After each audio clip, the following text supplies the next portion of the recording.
guys? Welcome back to the Patton Report, the show where we talk about music, movies, video games, and whatever else jumps out of the pop culture rabbit hole. I'm your host, Chris Patton, and tonight we're going tactical into the world of Metal Gear Solid, and the man who turned stealth into a philosophy, Hideo Kojima. But first, let's take the temperature of gaming right now, because October 2025 is bursting at the seams with some big releases. We have, obviously, right off the rip, something we talked about a little bit last week, which is Pokemon ZA coming out tomorrow, as I record this podcast, October 16th, which is the game I'm most looking forward to. It seems exciting. The gameplay seems a lot more like Pokemon Arceus as far as your battles go. There's alphas, so in-game big bad opponents that you'll get rewards out of. You still have the raid mechanics, obviously your traditional Pokemon battles as far as like gyms and everything else goes. But it seems exciting, and I'm looking forward to that. But yeah, gaming is kind of a weird, wonderful place right now. We're at this crossroad where billion-dollar realism lives right next door to tiny hand-drawn heartbreakers made by 5 people in a living room. I feel like everyone has a little bit of subscription fatigue. Folks are quietly drifting back to physical media without actually saying they're drifting back to physical media. This is good for places like GameStop. And while the industry is debating preservation as online-only experiences keep disappearing and AI-assisted tools are creeping into design, testing, and even actor performances, which is forcing hard conversations about authorship, labor, and, you know, what handmade actually means in games. And I guess, you know, the caveat to that, and probably one of the biggest news items, is if you're subscribed to Game Pass Ultimate, you're hearing this for the first time, check your subscription. If you don't want to pay the $30 for the Ultimate Pass, the one that crosses platforms and has the most games available, you may want to reduct that down to, there's a $14 subscription version that has a lot of content. You will lose out on some of the day one games, so just be aware of that. But it is something to keep in mind, because we're basically now being asked to buy, you know, half a video game. We'll say a video game $60. We'll go with the old Xbox 360 and Xbox One method every month without ever playing it, right? You're just giving them $30, which is seems absurd, you know, but that's where we're at. All of the subscriptions have definitely overshadowed cable at this at this point in juncture. Back in the day, people would look at cable bills and scoff as the idea of cutting the cord, moving to Netflix, moving to Hulu. And then live TV subscriptions started popping up, and then premium versions of live TV subscriptions started popping up. And I would debate that a lot of people are spending a lot more on subscriptions than they think they are without even knowing it. And that's where we're at, man. It's kind of a weird time to be alive. And, you know, I don't want to harp on that. I think that the idea of physical media coming back is Nintendo. The way that Nintendo has went about selling their games, unfortunately, I think will shift the industry even further. So you're going to get less and less physical media as far as video games are concerned. Yes, there are physical releases of Nintendo games being released, but a lot of them are, here's a disc and then there's a download for this game, which doesn't necessarily mean it's going to be alive forever. If you look at things like the Nintendo Store for 3DS, you know, Weavers, those things can disappear. So it's one of those. It's one of the things that really annoy me about streaming is when you buy a movie on Amazon, right, or a TV show on Amazon, you don't actually own it. You own the rights to stream it as long as it exists on a platform. So just be aware of that when you're purchasing something. It's not inevitable, and it's not something that you'll always own necessarily. It's the same thing. It's the reason I own like 6 copies of Super Mario Brothers 3, you know, across multiple platforms. Like, oh, well, I bought it on the Nintendo Store for Wii, and I bought it on, you know, 3DS, and it's free to play on Switch, so that's good. But I'm also paying a monthly subscription for Nintendo Online, so it's not really free. It's one of those things to keep in mind, and it's kind of a sad age to be. If you're a game collector, you're kind of seeing the tail end of it, which is going to increase everything else, right? Like as far as cost and where things are headed, but that's the route we seem to be going down. And sorry to start out on such a depressing note, but let's talk a little bit about, EA. Let's make things better about EA being purchased recently, and kind of their big bet, which is Battlefield 6. Battlefield 6 is EA's redemption arc. After Battlefield 2042 stumbled, EA has handed the steering wheel to Vince Zampella of Respawn and reorganized the franchise under a multi-studio banner. Shorthand for that is there's fewer gimmicks, more grit, tighter squads, destructive maps, and a tone closer to Bad Company, which is the game that kind of everybody is looking for as far as a Battlefield game goes. Basically, they're promising it's not as flashy for the sake of flash, and performance should be taking priority here. And they've kind of came out and said there's going to be no superhero powers, just warfare, clean and mean, straight war game. So they're going away from what Call of Duty is kind of doing now with tie-ins and game tie-ins, and the same thing with Fortnite, right? Like where you have members of Family Guy and King of the Hill all around and doing these big battle royales. It sounds like Battlefield. It's like we already were a battle royale to some extent, so we don't need to do all that.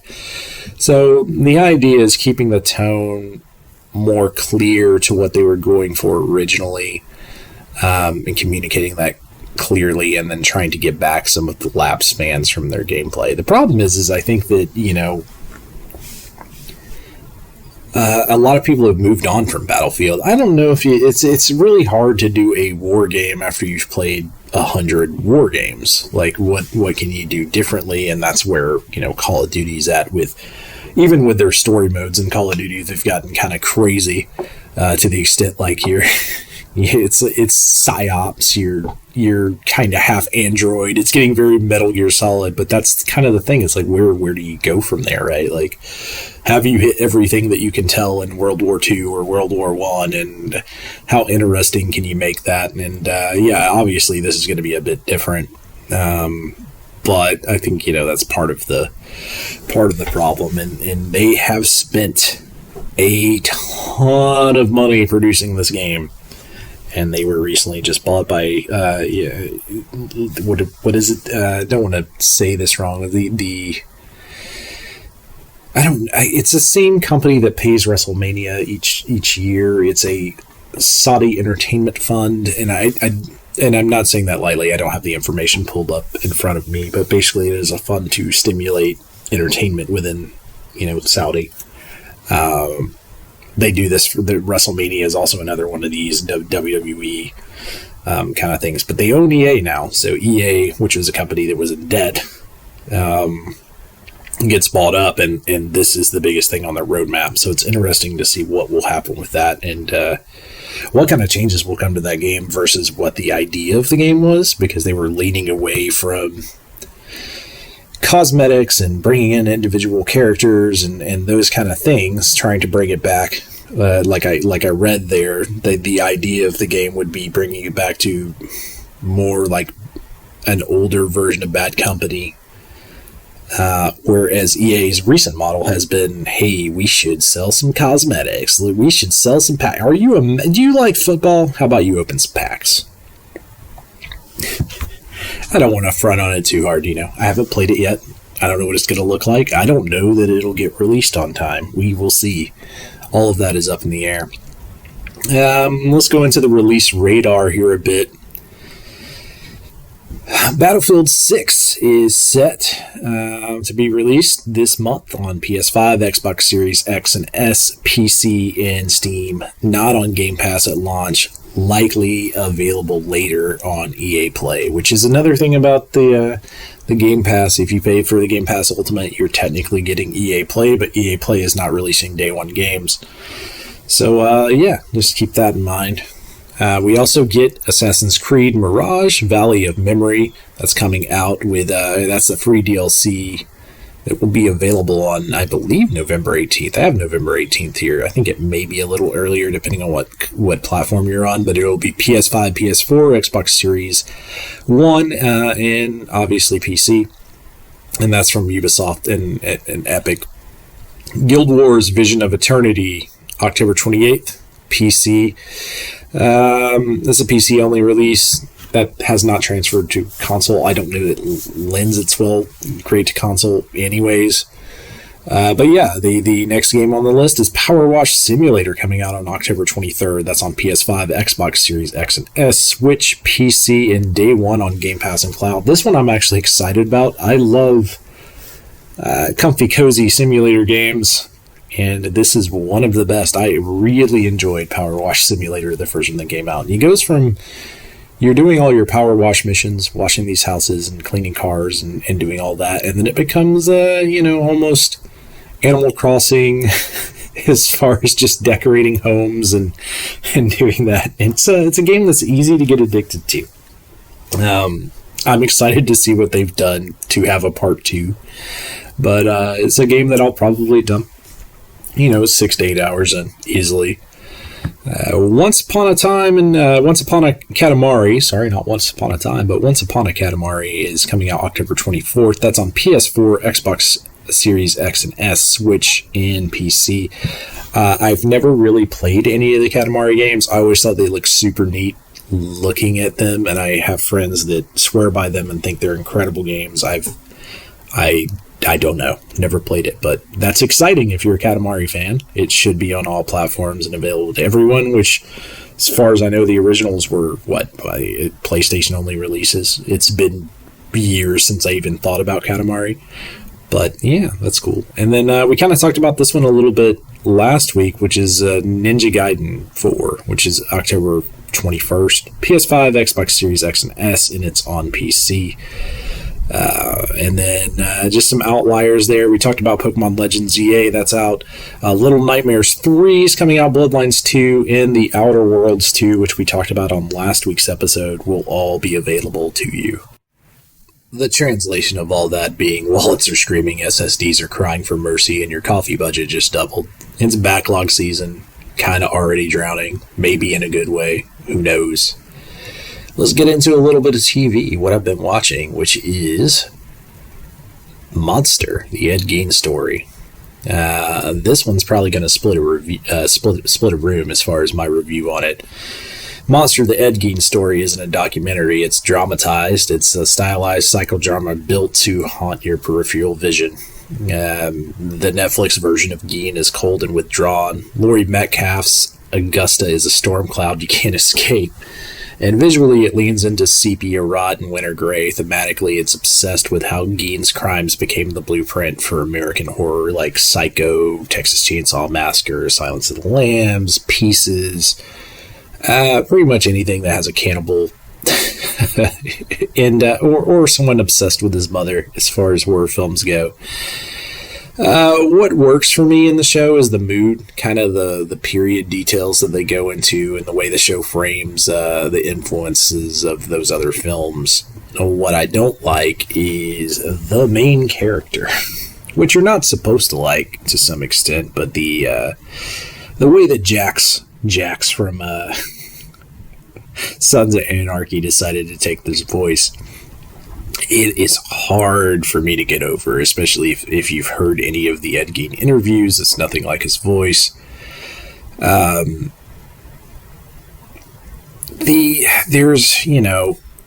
kind of becomes more of, let's feel bad for Ed Gein in the first couple of episodes, which I don't necessarily like, which is true. This is a man that was basically acquitted from his trials due to abuse and how his mind worked at the end of the day. He ended up being in a mental institution. I think he died in, I want to say like the 87 or 88, if I'm recalling. I don't have all this pulled up in front of me. I'm just talking from memory because it's a TV show.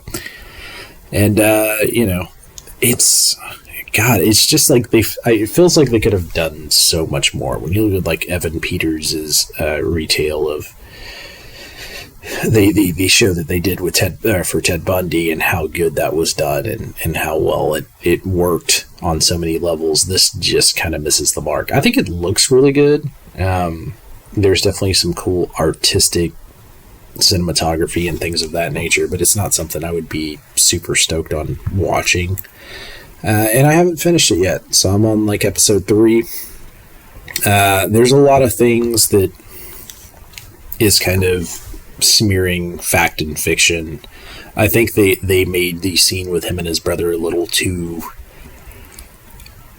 quick for what actually happened. So in real life, he convinced his brother to help him fight or start a field fire to burn out old crops to replant the new, scorch the earth so new things can grow. Then hit his brother, blunt force, killed him, and then he died of asphyxiation. And the only reason Geen wasn't accused of that crime is because no one believed that he was capable of it, that there is no way that he could have beat his more charismatic brother, tricked him into getting hit with a shovel or whatever he used, a blunt force object in general, and left him there to die. And in the movie, or in the show, not movie, but in the show, they kind of go into that a little bit. It's not as extreme, I don't want to say cool, but as extreme as they could have went. I think they could have done something more there, and then their relationship with the mother after that, I think, could have been a little more strained than it was. Also, they haven't really, from the episodes that I'm in now, they haven't really talked about Geen as a babysitter, which, by the way, Ed Gein was someone that would watch other people's kids and just hang out with them. He was really good with kids, probably because of his innocence, and yeah, it's a very strange tale, and, watching the first 3 episodes, you kind of dug back into some other Geen material, and it's always one of those ones that creeps you out. I guess that's perfect month of October stuff, but yeah, what I would say about the show, if you're looking for something new here from Geen, or, if you're someone that already kind of knows the backstory, I don't know it's going to give you any of that. If you're looking for a great show, I don't necessarily know that this is it either. There's other better things to watch. I would almost recommend, instead of doing this, watch the movies that he inspired. If you're just looking for something spooky in October, go watch Psycho, Texas Chainsaw Massacre, and Silence of the Lambs. Do that instead. And it's a better use of your time. Watch Pieces.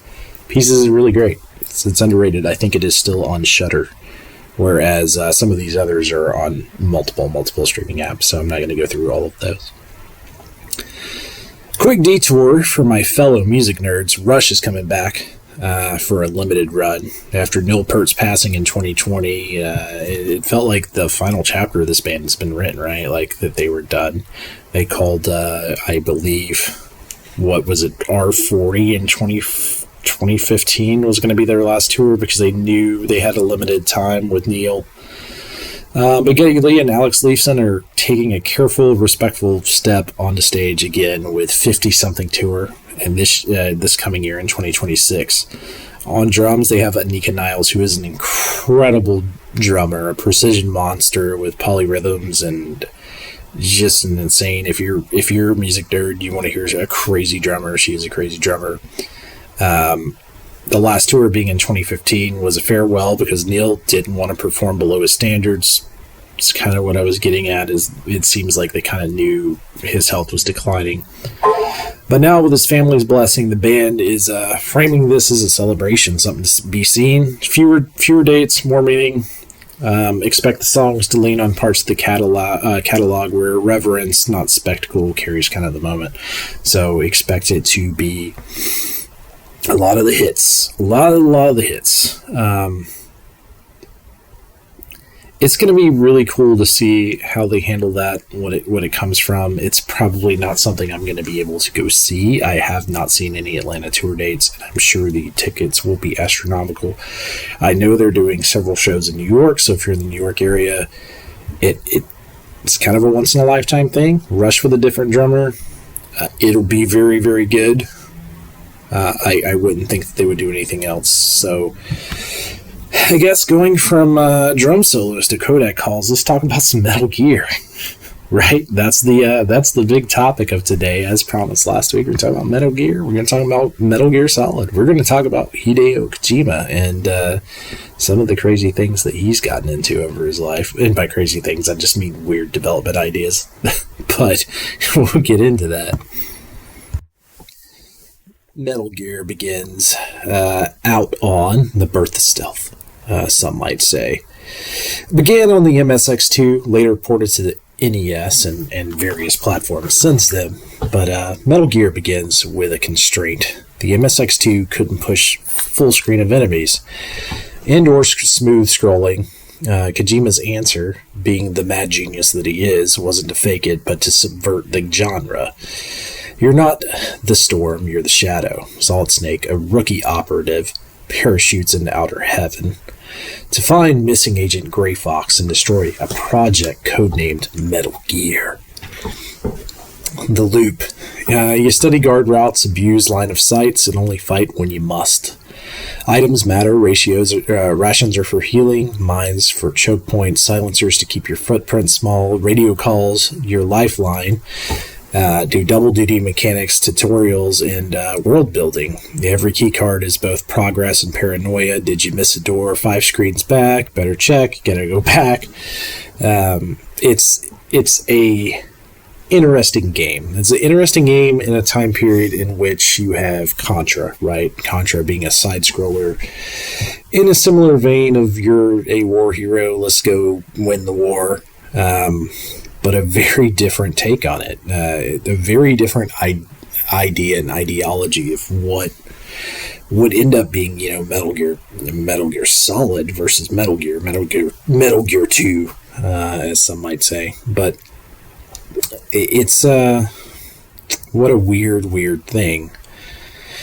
So Outer Heaven is a lattice of screens and small interiors kind of stitched together by keycard puzzles. So essentially, as far as the gameplay goes, you're moving door to door using light pattern recognition, and you have some simple boss encounters. You have like a tank and a hind. You use the rocket launcher to beat those guys. The remote control missile to beat those. Don't waste those. Use it for that. What holds it together is the tone itself as far as the game goes. A constant hum of you being outnumbered, you against the world. And the one thing that it does probably better than a lot of other Nintendo games of the time or MSX2 games of the time is to teach you patience, because you're used to clicking on the right of the D-pad and running forward, right? Not saying it's the first. There's other games, obviously, but it is, as far as like a war game goes or a spy game goes, it is the first trying to kind of teach you, like, hey, Rambo's not going to run in here and shoot. Well, he probably would, depending on what Rambo you're watching. Think Rambo 1. We'll go with First Blood, right? You're not going to run in here and just take down every enemy. That seems ridiculous. So that's kind of the game. The twist of this game is your commanding officer, Big Boss, is the architect of Outer Heaven. The voice guiding you is the enemy you're undermining in real time. And Snake is basically surviving a timed escape, detonating the fortress, and symbolically burning the chain of command that lied to him. So it has a lot of that, the elements of the great 80s action films or the great 80s war action films like Rambo, where, they convinced him that everything he was doing in Vietnam was for the good. And very similar, and it gets a little crazier as we go along here with Metal Gear. But so players out here in America probably met a different Metal Gear altogether. The NES port of the game has completely rearranged maps, cut context from the game, so cut codec messages, and codec messages you will kind of see in some of my gameplay. The codec messages are text messages that are sent back and forth across, kind of a walkie-talkie type deal, giving you different updates and things you can try in the game. And they actually do work as a tutorial as well, depending on the situation in the game. But some of that is cut, and it even removes the Metal Gear confrontation instead of fighting Metal Gear itself, which Metal Gear is let's just say, like, it's a giant mech that shoots nukes. It's replaced with a supercomputer. The intention being with that and the redesign is stealth as a philosophy is kind of blurred, so the idea is, like, you don't really need a walking mech with a nuke on it to beat it, but that's kind of where they went with it. Now, the crazy thing about this game is that I absolutely love it. I loved it from the first time I played it. The problem is I was never very good at it. It is a very hard game. It is a game that you have to learn every inch of the maps, right? Like, you need to know, okay, this is my route, this is my route, this is my route. I need to go get this key card that goes to this door on this map. I need to memorize this map. It's one of those that will have you, even when I was playing this in late middle school, early high school, on a piece of paper, just sketching out a map. And then as the internet became more available and you get guides, things of that nature, it becomes a lot more playable. Some of the controls are annoying. Very limited, right? Like with what the controller options were back then, but annoying. I'm just giving you the facts. If you've never played Metal Gear on the MSX2 or the NES, I'm just preparing you. It can be a very frustrating game, but if you stick with it, it can feel very rewarding when you beat it. It's a great one. It's one that I highly recommend. It launched the series that I absolutely love. Metal Gear Solid, by the way, is getting its own show. So I kind of lied on the last episode. We're not doing Metal Gear Solid. We're doing Metal Gear. But yeah, it's definitely worth a play if you've never picked it up before. It can be tough. Some might say as far as going back to it, it might be, if you're taking out remasters, right, it might be a more fun game than Metal Gear Solid just because there's a challenge there. Metal Gear Solid in itself is kind of a weird, almost a tech demo for PlayStation. While it is a great game and I love it and there's some crazy ideas there, it was also the game that was trying to push the system to show you what it could do. And that's why it was included on a lot of like Domino's demo discs back in this day and things like that. Well, Domino's or Pizza Hut, I can't remember which one did it, but it would be packaged together with like Final Fantasy VII on a demo disc. And there's a reason for that because it had some great cutscenes. And crazy enough, on Metal Gear Solid, the demo for that, you could play all the way up to the DARPA chief, which is putting you a quarter of the way through the game. So, but yeah, anyways, we're getting off topic here. Metal Gear Solid 2 for the MSX2, released in 1990, is kind of a blueprint for what these games would become. 3 years later, Kojima returns quietly, writes the instruction manual for modern stealth. Setting is in Zanzibar land, a breakaway state using a kidnapped scientist biofuel and a new Metal Gear to threaten global stability. Snake is dragged out of quiet retirement because, frankly, there's no one else who can do this. So, once again, you're almost getting a Rambo 2 motif here. As far as the mechanics that change in the game, guards can respond to sound, so your footsteps on metal will pull them across the screen. You can crawl and hide under desks, squeeze through vents. You kind of get a 9 square radius if you're looking at it as a block that gives you a living mini-map of patrols. Wind affects gas, footprints. Footprints actually linger, like when you're walking in the snow, they'll stay there, and that can alert guards. You can lure guards out with chocolate or drop porn mags, which will stick around throughout the entire series with the various things that you can do to linger guards. But the AI, they're really dumb in comparison to today's standards. But in 1990, look at it there. Like, what other games were doing this? What other AI would look at, like, see something on the ground and go, huh? Kojima had us. He had us at hello. The mission itself is to rescue Dr. Keo Marv. She's an Olex scientist, which is the biofuel or whatever they're creating, and you cross deserts and minefields, and once again you're swapping frequency codes to talk to different people to get you to different areas, and you actually use disguises to slip into different guarded sectors. Along the way you reconnect with Gustava Hefner, and things don't necessarily go so well for him, and you confront Gray Fox, who is now your enemy. The boss designs are set pieces, so it's a little different, and well, I guess in the first game that kind of set pieces as well, but and this is what makes Metal Gear Solid so great, is because the boss fights are so awesome. But this is why Metal Gear Solid and Metal Gear and Metal Gear 2 kind of lose a little bit. Like, your final fight's not, as far as looking at the game, it doesn't play or look great, but it's a set-piece duel that forces you to leverage systems you've learned. So as you go through the game, you're kind of learning different aspects, not just getting bigger health bars, like, you know, in Legend of Zelda, for instance. You get more hearts, makes the infight easier, make sure you go through all the dungeons, etc. This game doesn't really do that. But late game, Snake destroys the new Metal Gear and faces Big Boss one more time. The final fight is very brutal, very symbolic. Soldier versus the Myth being Big Boss. He's been made to serve, ending with Snake's improvised firebomb and an escape through the ruins. So it really does channel the rest of where that franchise goes. Why the game actually matters: MG2 is the bridge. Everything people celebrate in Metal Gear Solid 1 is prototyped here. The Codec banner between the characters, the multi-solution stealth puzzles, and the story that's kind of talking about the power, loyalty, and identity between a soldier and a commander.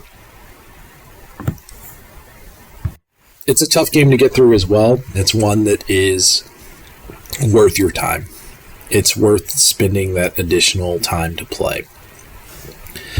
That's kind of wrapping it up for us today. I don't have much more to go on. Next week will actually be Metal Gear Solid itself, released in 1998 on PS1, and we'll go into that. But yeah, thank you guys so much for listening. I hope everyone has a great week.